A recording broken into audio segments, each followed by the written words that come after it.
Do subscribe to Bookstream YouTube channel to receive updates on this audiobook. Click the bell icon to receive latest updates on other book reviews. Shri Shri Roja Swamiji, Shri Shri Shumoga Swamiji. Author Professor P.M. Hegde, Sirsi, Karnataka, India. Chapter 29. Greatness of Ayyappa.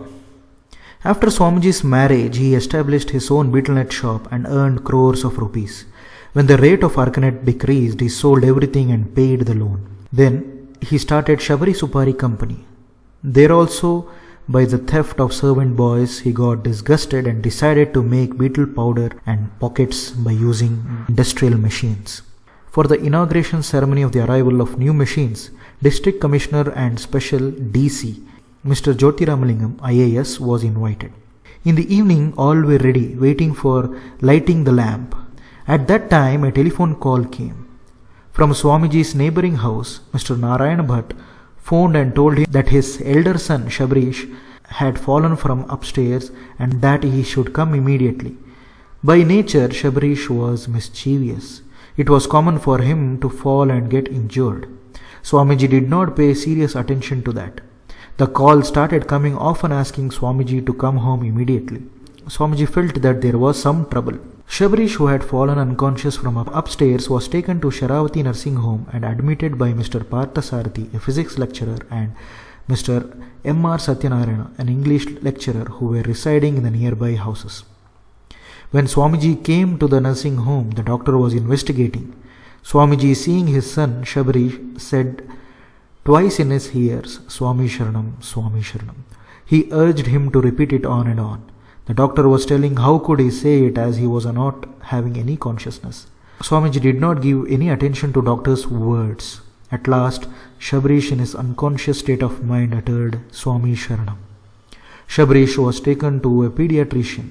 The pediatrician said that if Shabrish was taken to Nimans Hospital, Bangalore, within 5 hours he might survive. Immediately, with the help of the well-wishers and friends who had come there, Shabrish was carried in a rental car, and no sooner the car was speeding towards Bangalore. Shabrish's mother's crying never stopped throughout the way. Swamiji was consoling by saying, "Ayyappa is there, nothing will happen, don't worry."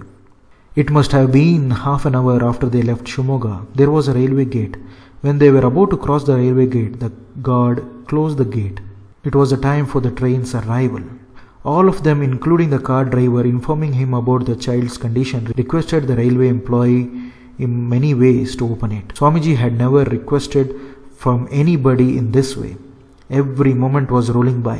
Swamiji keeps saying that the moments of apprehension experienced on that day cannot be forgotten in life. In those days, the roads were not in a proper condition. At last, they reached Bangalore. The hospital was just 2 kilometers away when the car suddenly stopped in an unmoving condition. It was in the early morning of around 5 a.m. Auto rickshaws were moving sparsely. No auto driver stopped. Does time wait for us? In a short time, the car got repaired. As soon as the car was reaching the hospital, the personnel at the hospital were waiting for Swamiji. The then Chief Minister, Sri Ramakrishna Hegde's personal secretary, Gokul Ram IAS, instructed the hospital staff about the arrival of Shabrish from Shimoga. The team of doctors who admitted Shabrish to ICU showed him to Swamiji only after 15 days. The then Chief Minister, Sri Ramakrishna Hegde, had paid visit to Shabrish, who was not at all acquainted with Swamiji. It is truth that in life, the selfless service rendered to others will be returned to us by God through the service itself.